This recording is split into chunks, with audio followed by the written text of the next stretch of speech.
তোমরা কি ভাবছো অফিস থেকে ফিরে আমি নিজের জন্য চা বানাচ্ছি? একদম নয়, আমার বউ চা পাগল আর আমি আমার বউ পাগল, তাই আমি আমার বউয়ের জন্য চা বানাচ্ছি। এ নাও চা।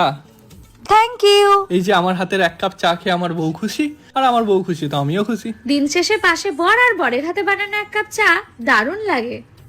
অফিসে বেরোতে হবে, লেট হয়ে যাচ্ছে, দেখি পার্সে কত টাকা আছে। ওয়াও, মানি ব্যাগটা আমার, মানিটা কিন্তু আমার বউয়ের।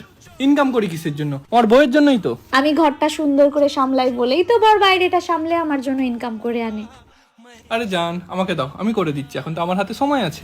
আর আমি থাকতে তোমার এত সুন্দর হাতটা নষ্ট হতে দিই? ছুটির দিনে এভাবে বর যখন এসে কাজে একটু হেল্প করে দেয় তখন দারুণ লাগে। এত তাড়াতাড়ি চলে এলে অফিস থেকে? হ্যাঁ, আজকে তাড়াতাড়ি হয়ে গেল। চোখটা বন্ধ করো একবার। কেন? আরে করোই না। চোখ খুলবো? খোলো। ওয়াও, এত সুন্দর গোলাপ। সুন্দর? এটা আমার বউয়ের থেকে বেশি সুন্দর নয়?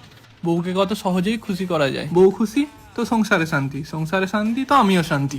এই সহজ কথাটা কজন পুরুষ বোঝে?